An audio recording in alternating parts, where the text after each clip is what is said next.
Okay, let's get started. Hopefully everyone can hear me. Anyone who wants to get closer, feel free to pull a chair from there, and there's a lot of space over here. Feel free to do that. So you are here for the Foster City AYSO Fall Soccer Meeting, Parents Meeting for U6 to U8. We have two meetings today. This meeting is for parents whose kids are in U6 and U8. And we have a meeting later on at 8 p.m. for U10 and U12 kids. So hopefully all of you are here for the U6 to U8 parents meeting. First of all, thanks to everyone. So we wouldn't be here if not for you, the Foster City community that signed up for your kids to play soccer with us. And also a big thanks to Foster City Parks and Recreation. We should consider ourselves very lucky to be living in this city with its amazing parks, and Foster City Parks and Recreation make sure that all these parks are available for us to use for soccer. So big thanks to you as well as Foster City Parks and Recreation. Just a brief introduction. So this is the board of Foster City AYSO. My name is Karthik Suryamurthy. I am the regional commissioner, and the board is made of the following folks, some of whom are here. So a lot of you must have communicated with Beth Jordan, who is our registrar, as well as Debesh, who is our assistant registrar. And then all of you might already know Tracy Delmonico, who is our assistant regional commissioner. But apart from that, she does a million other things. And then we have our coach admin, Arvin, coach trainer, Stephen, referee admin / instructor, LD over here. You might have communicated with him also. And then safety director, Stephen also, and fields and treasurer, the person who manages that is Emil Peaky.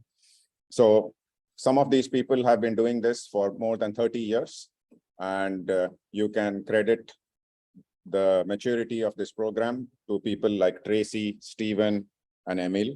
So big thanks to them. So specifically, the parents who are here are part of the 6U and the 8U division.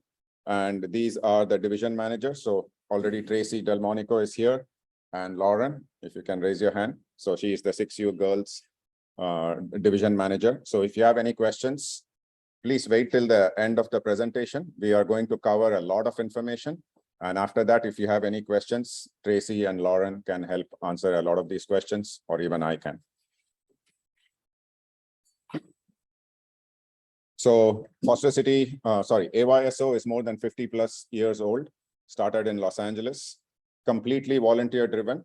So we do, all the people whom you see who are involved in AYSO are volunteers. We don't get paid anything. We do this for the love of the community and for the kids. And the Foster City region started in 1975. The person whose name you might have noticed, Stephen Delmonico, his dad was one of the founding members of the Foster City region AYSO. So the vision and the mission is to basically provide a world-class soccer program for your kids, and in a good, fun family environment based on AYSO philosophies. And the philosophies are pretty straightforward. We have 6 philosophies: everybody plays, balanced teams, open registration, positive coaching, good sportsmanship, and player development. All of these are pretty intuitive, but I briefly want to touch on everybody plays and balanced teams. So our goal is to make sure that all the kids in the team play. What that means is, even if your child is the best in the team, he or she might not be playing all the time. So there are specific rules that AYSO National has set that we have to follow, such that everybody plays for a certain period of time before we let anyone play throughout the game. So that's what we mean by everybody plays. And balanced teams, before the beginning of every season, we look at previous year's ratings. So at the end of the season, the coaches rate their players, and before the next season starts, we look at the ratings and we balance out the teams evenly. And we also balance out the new players who might not have ratings. So when you go into when your kids go into play, just be assured that they are going to be playing an equally talented team. That's what we mean by balanced teams. So we have two primary seasons, spring and fall. And so this is for the fall season, and the spring season starts in March and ends in May. And both the seasons have weekday practices, or what we also call clinics, and Saturday games. Today, we'll be mostly talking about the fall season. So for U6 and U8, we will have one weekday session. The weekday sessions start on Monday, this Monday on August 22nd. And the last session will be on Friday, November 18th, the Friday before Thanksgiving. And there will be one Saturday session for all divisions from September 10th, which is opening day for us, till November 12th. And for U10 and from U10 to U14, we will have a special tournament at the end of the season called Herschel Cup on November 12th, 13th weekend, and the 19th and 20th weekend. So by the way, this is being recorded, and we will upload the recording to our YouTube channel.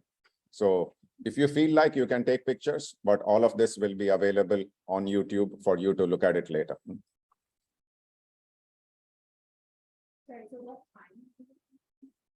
So the sessions will be communicated by the coach, by your coach, as to what time it will be.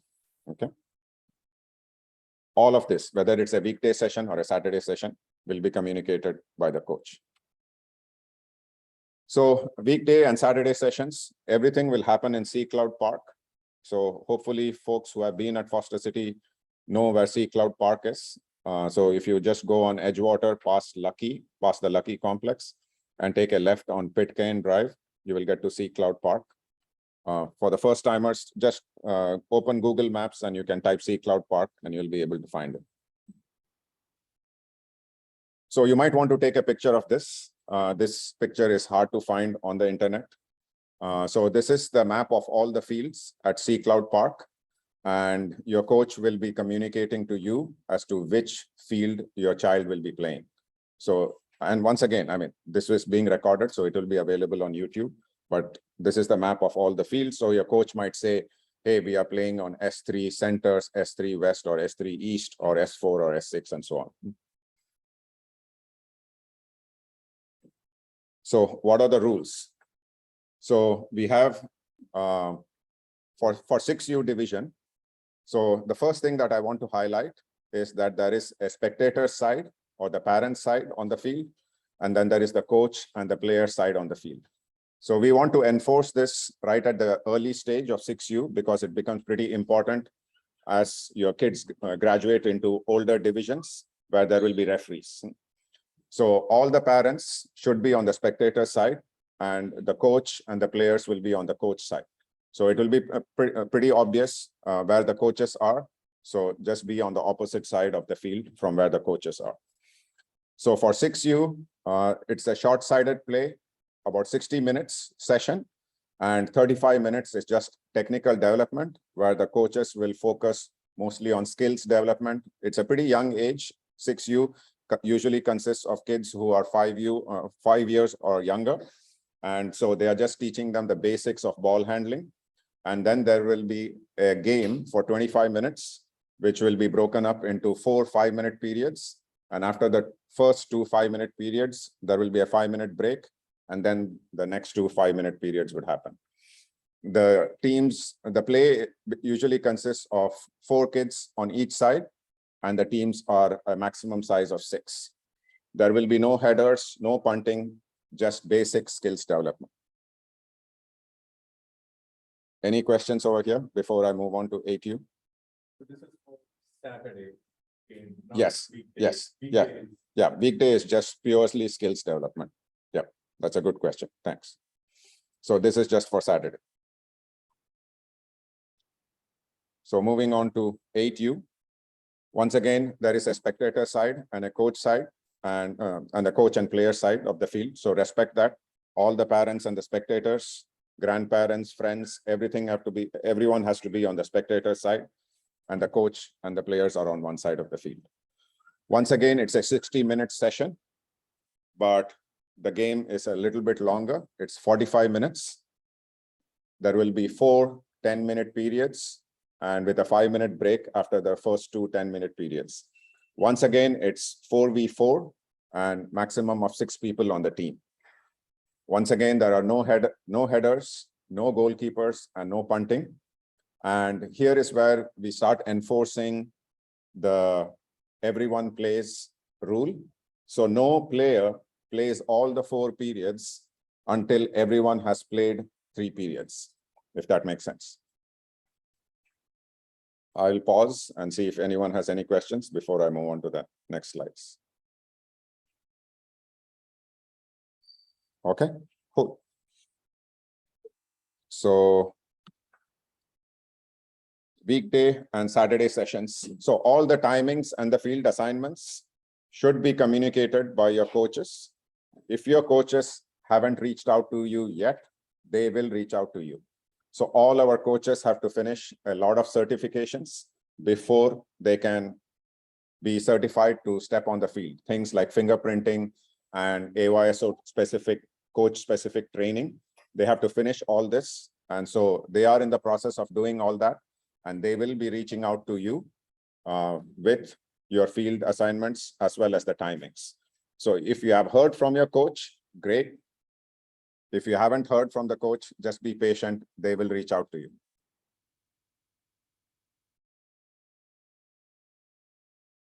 So uniforms. So as part of the registration fee that you have paid, we will be providing you with jersey, shorts, and socks. So these are the 3 things that when you meet your coach, and your coach will be emailing you about this, the coach will be handing it out to all the parents. So jersey, shorts, and socks will be provided. What the parents need to buy are soccer cleats and shin guards. So this is what all the parents need to buy. Shin guards have to be worn under socks. So this is a non-negotiable requirement. So sometimes we see kids coming in with shin guards on top of the socks. So just impress upon your children that the shin guards have to be under the socks. Have your children bring a water bottle. Preferably if it's labeled, it's great because all the water bottles go into one area next to the coach. So if you have similar looking water bottles between different kids, it's best if they are labeled. So this is a Foster City Parks and Rec rule. No colored drinks or food is allowed on the turf. So just make sure that your kid brings a water bottle with just water. Things like Gatorade and all that, it's best you have it outside the field. So this is just a Foster City Parks and Rec rule. I want to really emphasize on the last point, no jewelry is allowed. No watches, no earrings, no necklaces, nothing other than the uniform. This is mostly for the safety of your child. We have known serious injuries caused by earrings or bracelets. And this is what the referees do at the beginning of every game, or the coaches for U6 to U8, that they will check your children whether they are wearing shin guards and whether they have any jewelry on. And if they have jewelry on, they have to take off the jewelry or they will not be allowed to play. So this is a non-negotiable requirement. So please impress on your children that no jewelry is allowed. And I want to impress on the parents that this is a non-negotiable requirement. So we usually avoid a lot of drama at the field if all this is taken care of before the child comes to the field. Tracy is laughing because she knows a lot of. Yeah, don't make your coaches do that,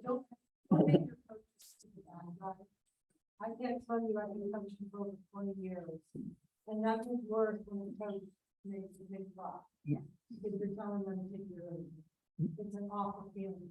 But we've had injuries with kids with earrings on and the ball hit their head, it's ripped their ear. It's not worth it. Please, please, please, please, do not pierce your daughter's ears now. If they are pierced, sorry, they have to come out. Please make this easy for the refs and for us coaches, because we don't want to be the one making the kids cry. You make the kids. Not us. We're supposed to be the good guys where they all come to and want to be with us and be happy and play.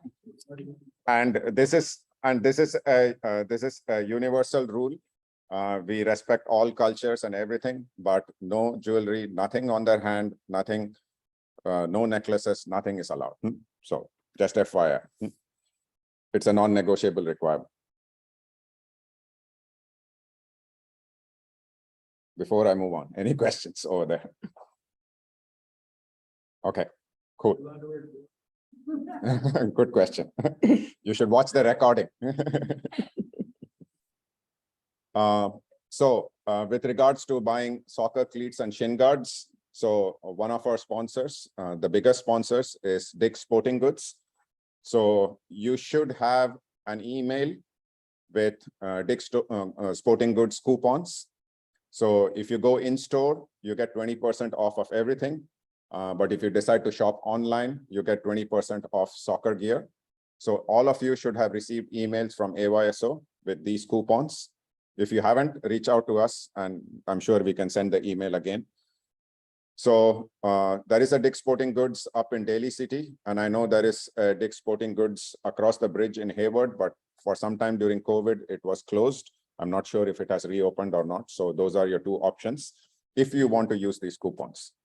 Of course, you can order your cleats and shin guards online from any place that you want to, but then you won't be able to take advantage of the coupons. If you want to shop somewhere close by, then there is Big Five Sporting Goods in San Mateo. These were the stores that I know of. I'm sure there are other stores, and you can go buy your soccer cleats and your shin guards at those places. So one important point about buying soccer cleats, if this is your first time buying soccer cleats, just make sure that you do not end up buying a baseball cleat. So a baseball shoe has a toe cleat and a soccer shoe does not have a toe cleat.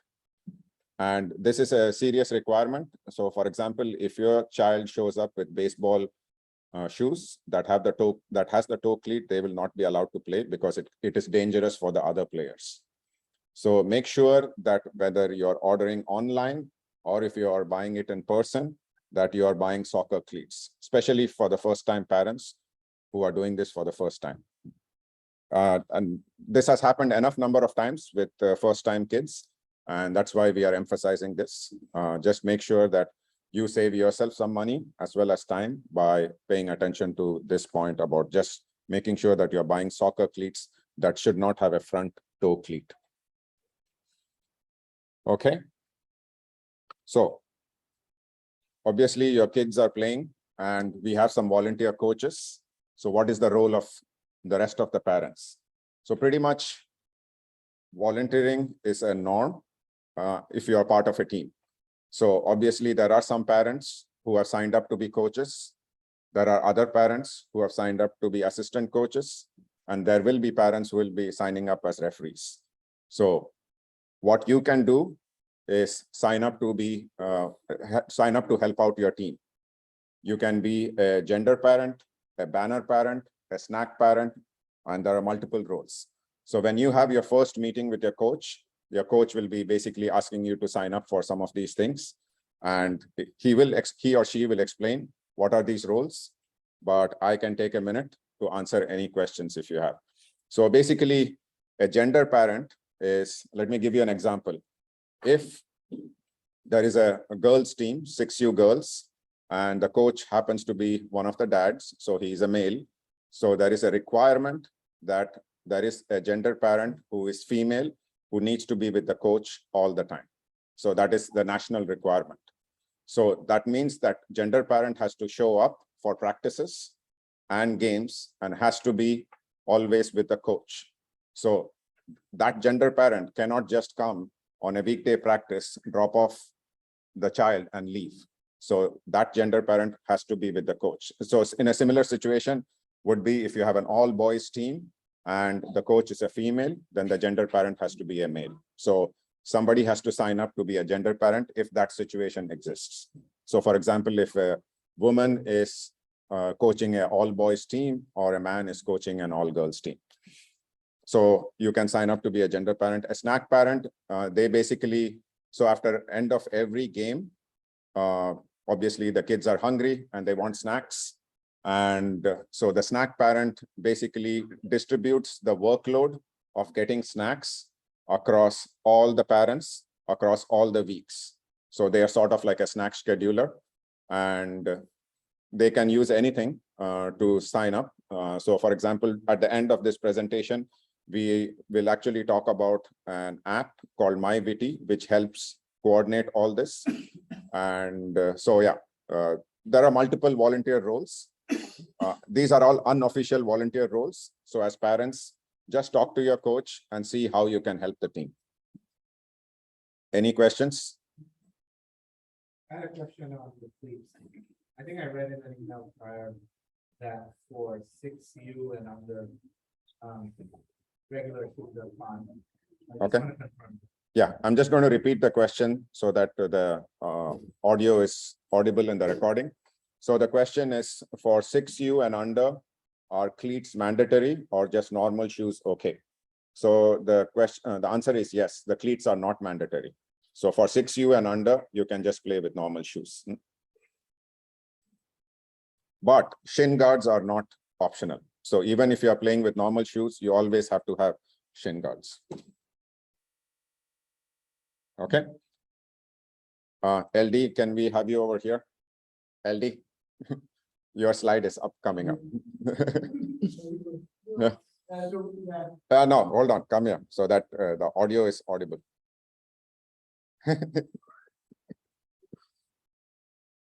You're going to talk about reffing.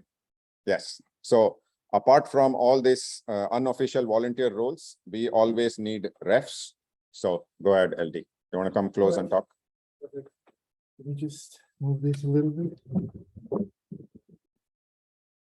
Right, first of all, my name is Luis David, for the ones that like the full name. There's a bunch of chairs in the back. Thank you so much for tuning. Darshan, thank you so much for helping me. We'll move a few more and try to get as many of you seated as possible. All right, so I am the referee instructor for the region.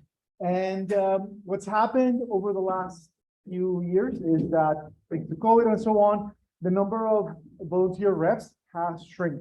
We have people that love to ref like me, and they're no longer here. So what's happening is that we need, even more than ever, your involvement. So what's this whole thing about the referee? So the first thing is, it's not just us, it's in the laws of the game, the book of the regulations of soccer, that referees are needed. And even at this young ages, they're important. What's been happening in the past, and we want to end that trend, is coaches end up being the ones that ref. We don't like that, because coaches are there to coach only, and they want you, and pretty much you're trained to be on certain role when kids have games, right? So we want to respect their time, respect the training that we've given them, and we want them to excel. So parents, us, we need to step up and become referees and help them. Now, you know, I grew up in Latin America, being sometimes a referee is probably not, it's a difficult job. Not here in Foster City. This is the most welcoming community I've ever been to.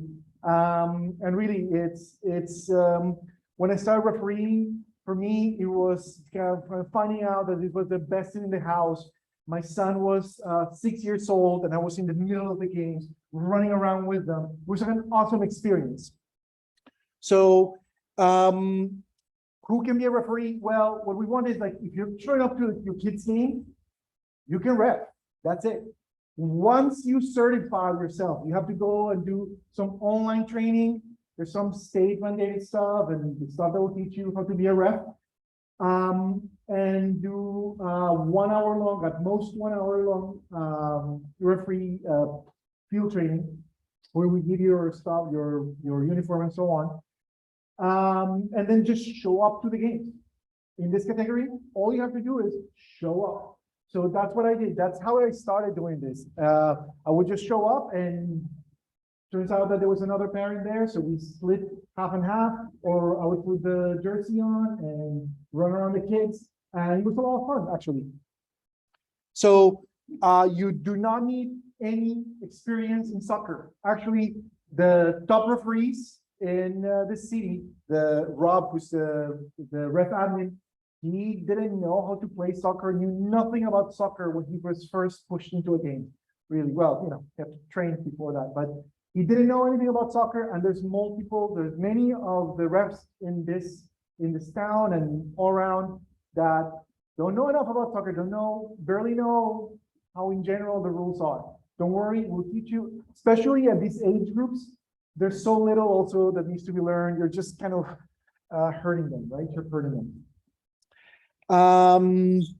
What else? And then this year, we want to put some skin in the game, especially for those of you with kids in U8. So we have participation medals for all the kids, but then they will only get them if you parents volunteer for at least 8 of their games.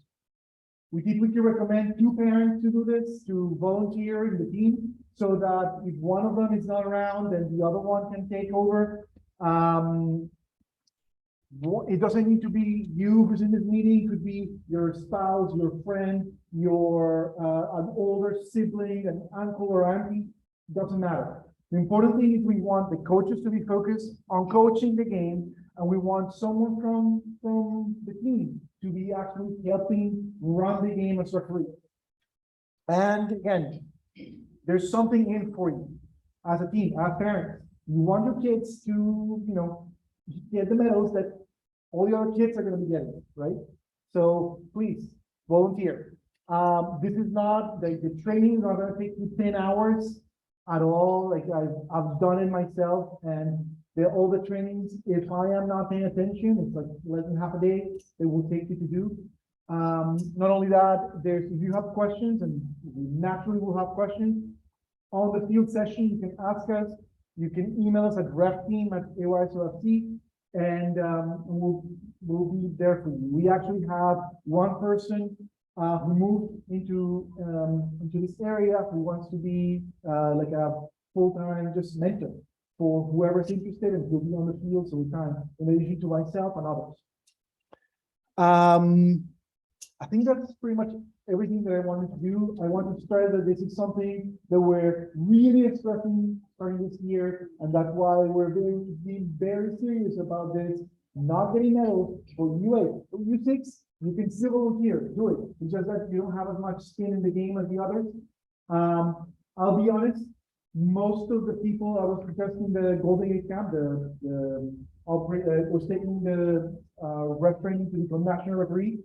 And half of the people there who were not coaches, pretty much all the coaches that wanted to be improved better, they became referees, so on. Those that weren't coaches, who like me, they were just like me. They were pushed into being a referee. And no, there's not that many people that volunteer to be a referee. Like, it's just a job that you don't like. But then the reality is that pretty much everyone who was in the national and advanced courses loved it. They pretty much. This may be a passion that may start, right?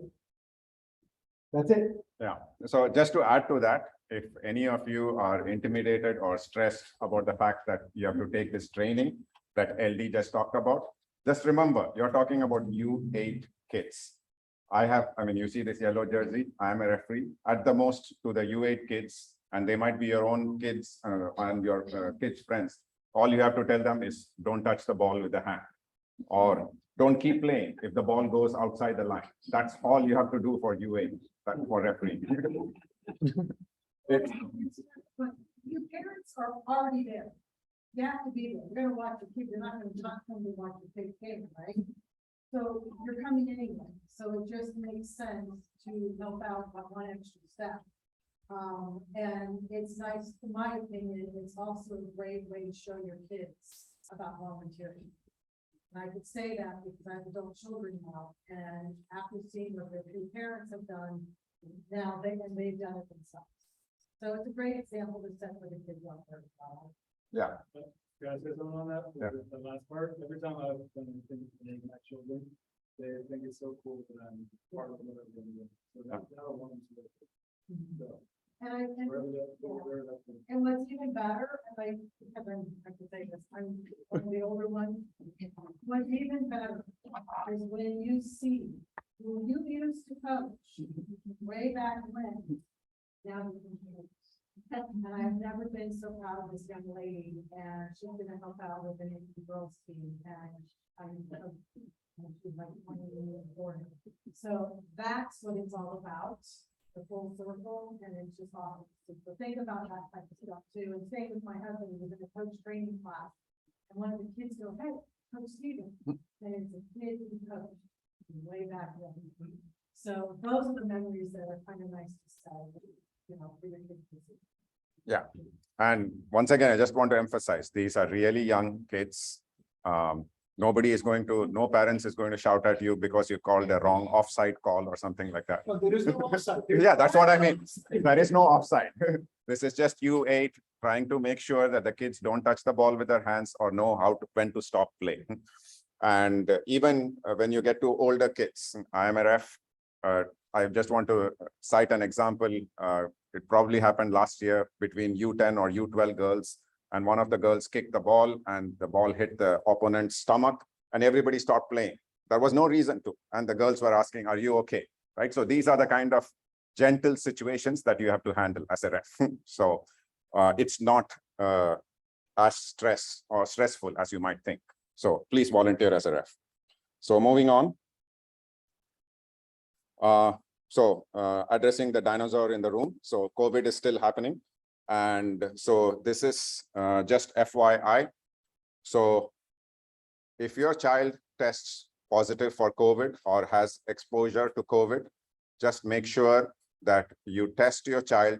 If you suspect, if your child has exposure to COVID, just test your child before you send your child to practice or a Saturday game. This is what I have copied from the San Mateo Foster City School District website. Basically, we are following the same guidelines as the school district. If your child has tested positive for COVID, they cannot come back to school, or in this case, they cannot come back to play at least 24 hours have passed, or other symptoms have improved and they have a negative COVID test. So this is just the county or the school district guidelines that we are following. So that's regarding COVID. So as far as things that you, just as a mental checklist for parents to check before you send your kids to practice or a game, just make sure that they have a clean uniform. They should show up in uniform. If they don't show up in uniform, the referees have the prerogative not to let them play, because we want to make sure that we are allowing only children who have the uniform to play, because we can't keep track of all the children. They have to have shin guards. They have to have soccer cleats or sneakers. They have to have a water bottle. Since COVID, a hand sanitizer would be really helpful. If they can, we would highly recommend that they use the restroom before they leave home. So for example, if they need to use the restroom at Sea Cloud, what the coach has to do, he has to stop practice and walk with your child all the way to the restroom and accompany him or her back. So that's a disruption. That is why we always say that make sure that your child uses the restroom before they come for play or practice. And just do the checklist for COVID that I showed previously. And please don't bring any extra personal items. This is what I want to leave you with regards to COVID. When in doubt, get tested, or if you're not sure, if you don't have a test, just stay home. It's not worth the rest of the kids getting exposed to COVID.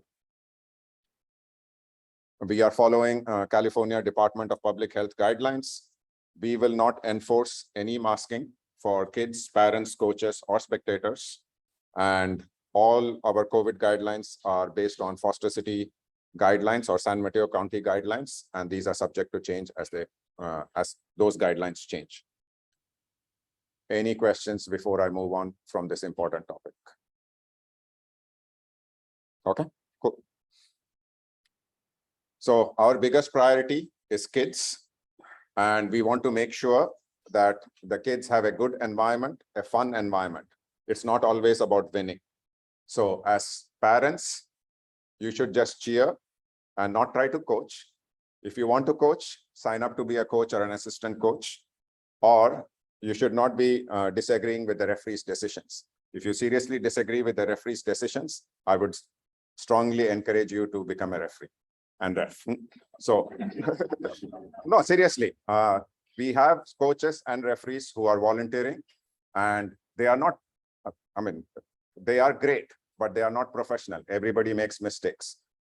The job of the parents is just to cheer for their kids and not to criticize the coaches or the referees. If you feel you are better than them, then sign up to be one.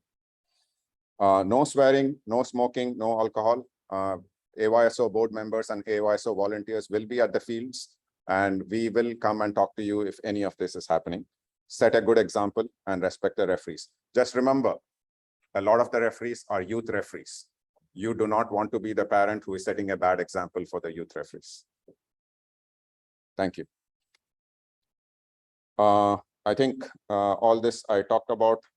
What is a gender parent? As parents, pick up your children on time. Follow the kids zone rules. This is not a daycare, so just make sure that you drop off your child and pick up your child at the right time. Tracy, you are up next with regards to United coaches. So you guys are lucky. This is the two age groups that have assistance from United Coaches. I happen to be not only part of the wonderful board, due to marrying into this name, of Foster City AYSO, but now I am a United coach. Foster City AYSO United is a club version of the rec program. So that's what I get to do now. And what we do is utilize some of our coaches. This particular one, Elliot, has been with the club now for, I want to say he's been around. So he's our lead. So what's going to happen for your age group? 6U, you get the extra bonus of having a clinic during the week, because 6U does not have practices during the week like 8U and above. So what we've done is incorporated a 6U clinic. It's on Wednesdays, starting next week, and it's from 4 to 4:45. I suggest to get there about 1/4 till. You're going to sign in your kid. There's going to be 3 coaches. Those 3 coaches are going to take the first 36 kids. Okay, we have a lot more than that, but we only have 3 coaches and 12 per coach. This is not mandatory. This is a fun extra thing that we decided to do for these kids, and you don't have to be there. If you can make next Wednesday, but you can't go, oh my God, I can't make the next couple, not a big deal. Go when you can. The good news, if you want to go back to the field, is guess what? 6U, where you play your games every single Saturday on S1 on field C is the same place you're going to have your class, is on S1.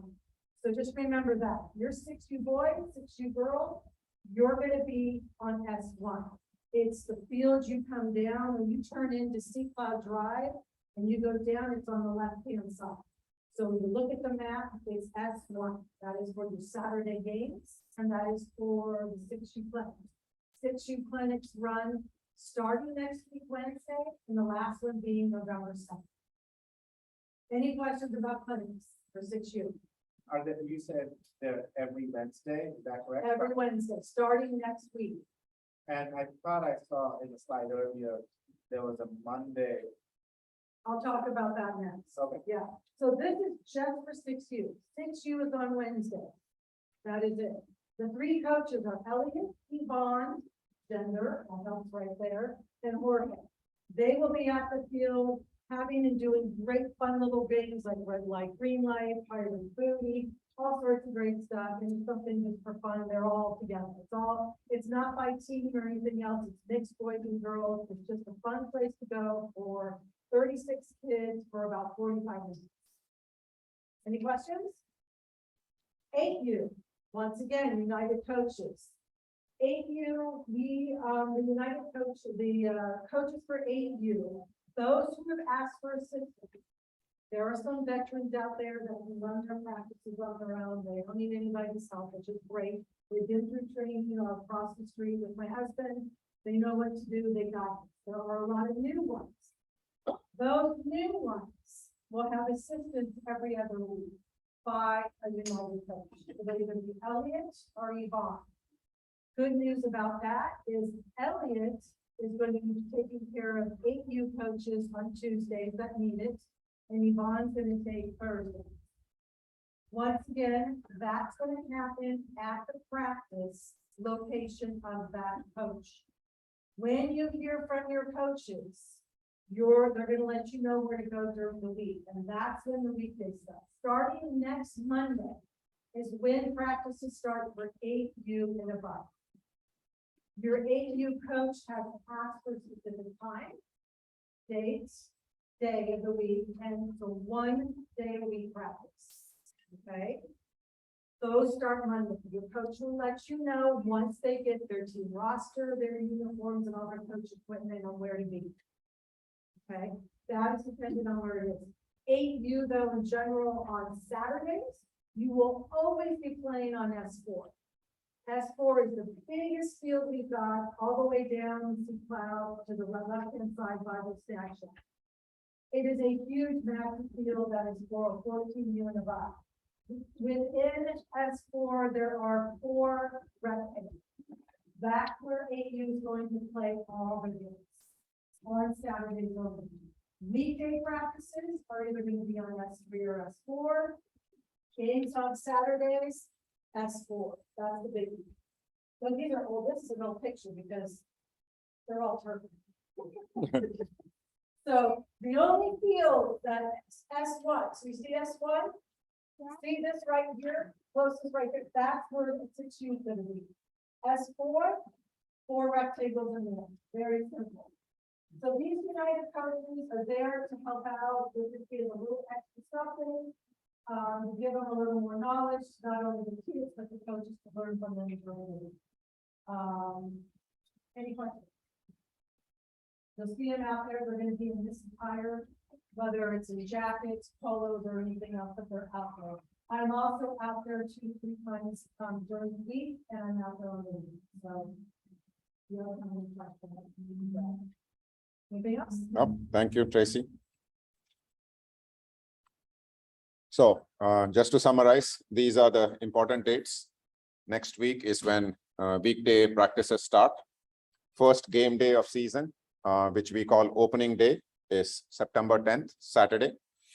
The Saturday after Labor Day weekend. Picture day, we are not having a kickathon anymore. So picture day is on September 25th. There is going to be a silent Saturday on October 15th, which means coaches and parents are expected to stay silent and only the kids communicate with each other. It's actually a very fun Saturday, and you can, parents and coaches realize how much kids can communicate with each other and play without supervision. So it's a pretty fun Saturday. The last regular fall season game will be on November 12th, and then Herschel Cup on the last 2 weekends in November, before Thanksgiving. Area tournament on December 3rd and 4th, and section tournament on December 10th and 11th. So most of this is not applicable to 6U and 8U, but this is just the entire season for us. So we have a snack shack in the Sea Cloud Park. It's by the restrooms. So during COVID, it was closed and it reopened last fall. And now it's known as Sugar Shack. And it has, I mean, as the name suggests, it has a lot of snacks, a lot of foods, hot dogs, coffee for the adults. So if your kids are hungry, they can always go get something, as well as the adults can go get something from the snack shack. It's not just Saturday, Oh my God. grill barbecues. Pulled pork sandwiches. Yeah. So for those of you who know, I don't know if a lot of you know the two trucks. She does Piccadilly catering. And so we were fortunate enough, AYSO, we couldn't handle, it just had to be a model. AYSO was running snack shack for many years, but we finally got rid of it, really did one pack. So Leticia took it over, and oh my gosh, save your appetite because they do have adult food, and she has special one weekend. So very good, highly recommend. Yeah, definitely. And usually there is a referee tent where we have sandwiches. Those are for the referees. So if you're hungry, don't go for those sandwiches. Go to the Sugar Shack and go for the sandwich. Yes. Okay, moving on. This is something very specific to Foster City. Some regions have to play in snow, and we are blessed with great weather, but not necessarily great air quality. So fall tends to be fire season. And whenever there is a fire, we tend to monitor air quality. So we will be monitoring air quality via Purple Air, so everyone can be on the same page.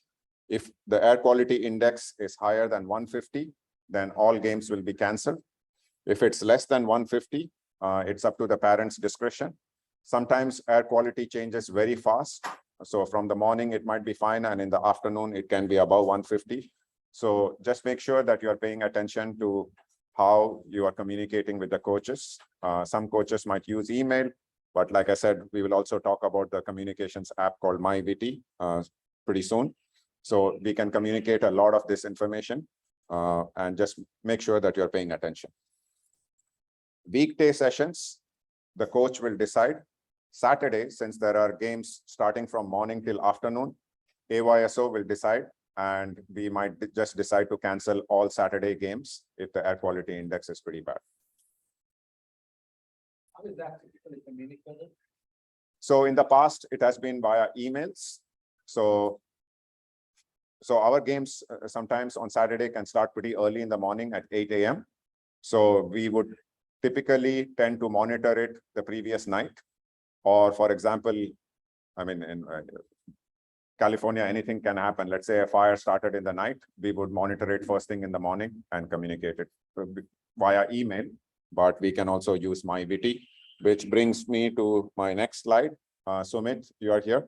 Are you here? Okay, Shipra, you are here. Okay. Hi everyone, just let me give a brief intro. I'm Shipra. So I'm a Foster City resident since 2006, and my son has been playing at AYSO for past 5 years. He's 9 now, so he'll be under 10U. So a couple of years back, we started a company called MyVT, and we started working with the preschools in California. So we started with providing personalized memory books to them. And over the past year, we started with an app because the app was the way to collect photos. And in the past year, it evolved more than just the personalized memory books. It evolved to a communication and a photo sharing app on a personalized basis. So this year we were looking to launch this to like extracurricular providers, sports club, and AYSO and Karthik and his team was kind enough to give us an opportunity to launch the app this fall to AYSO parents and the coaches. So let me briefly go over some of the key features of the app. So basically this will be the app which will be used for the communication between the coaches and the parents. So the coaches will communicate with all the team members, parents can ask questions. So some of the key features of the apps will be, you can see all the recent messages if there is a change in game, or you can also see the details of the upcoming match. So you don't have to go to your email to look for the schedule. You can do that.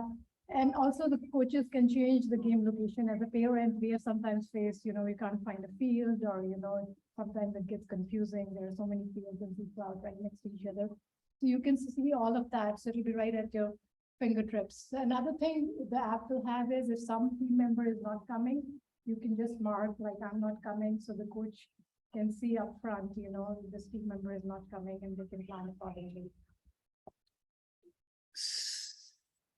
So other thing the app will have, it will have the game calendar for the full season. So you can quickly see when are the games, which Saturdays, what time, because as you may know, most parents, the games change from Saturday to Saturday. One Saturday you may have a game at 8, the next Saturday maybe at 10.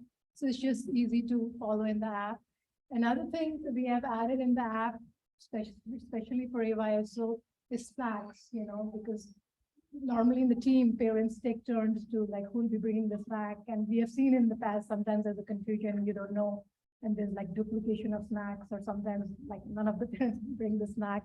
So in this one, like the first one can volunteer, so the other parents can see which one is bringing the snack. And on AYSO's request, we have also added like a volunteer for gender parent, which I believe is required by AYSO for the practice. Like, if a coach is a male coach, then a female parent is allowed. So you can volunteer here right on the app, and the coaches will know. So another key feature of our app is like taking photos. We encourage all the parents, because they're anyways there watching their kids play and encouraging them. to take photos as much. Parents must be taking photos anyways. We encourage them to take photos from our app. This way you can share among the team members, you can share with your friends and family. You don't need to like form a group or a WhatsApp group or email group. You can just do it within the app. So it's a nice way. And last but not the least is we have a technology, whatever photos you're taking through our app, either you're sharing or not sharing, we can create a fully personalized memory book out of it. So it will be unique to each child. So whichever parents wants to buy at the end of the season will have an opportunity to buy it. It will have child's. I have a couple of samples. These are not full books, but just a couple of samples just to show you. So it'll have child's. So the highlight would be more about the child and the child's team, what games they played. It will have a page about the practice session, the opening ceremony, the coaches, and things like that. So it's like a nice memory for the season if you want to get it for your parents.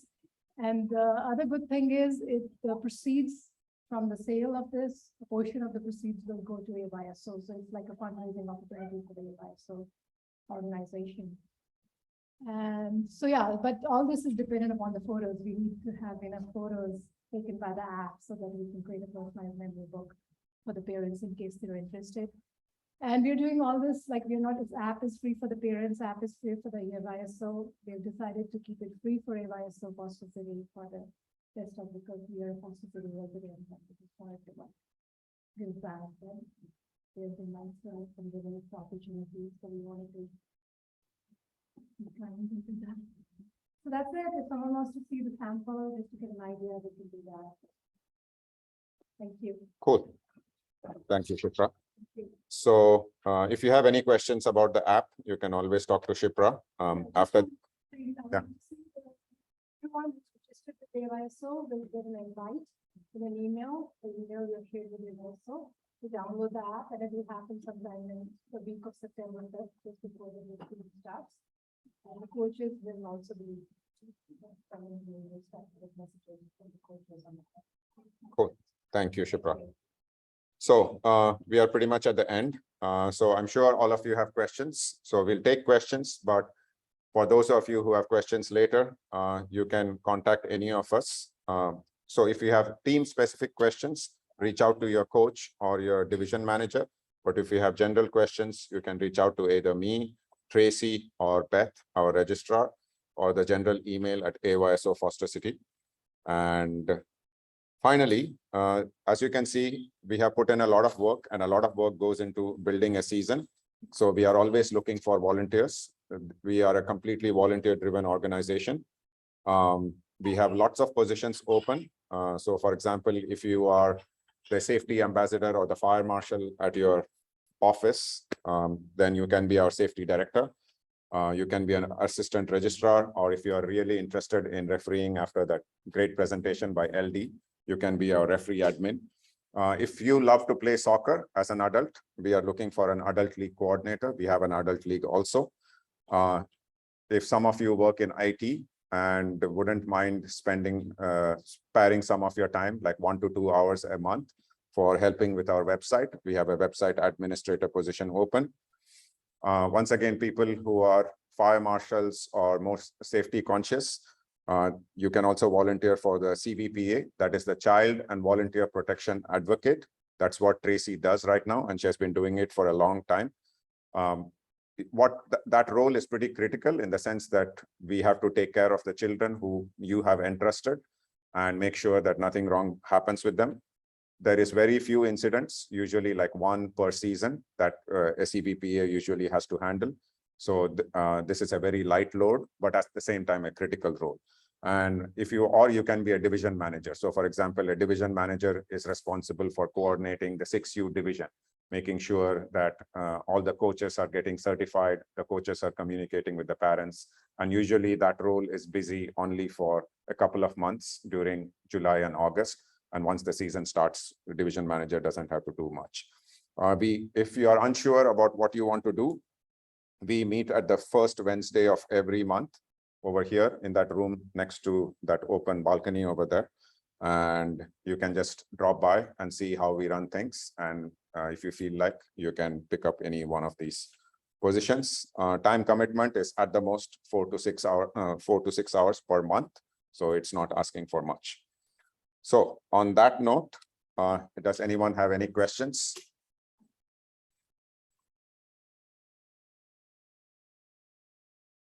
Okay, okay, great. Please remember, some of your coaches still haven't gotten all their stuff. The biggest thing I want to say right now is once you get your about your team, do not ask to put your kid on another team. The teams have already been made. The teams are already put together to do our best to balance. There is no movement. So for some reason, unfortunately, the kids that make your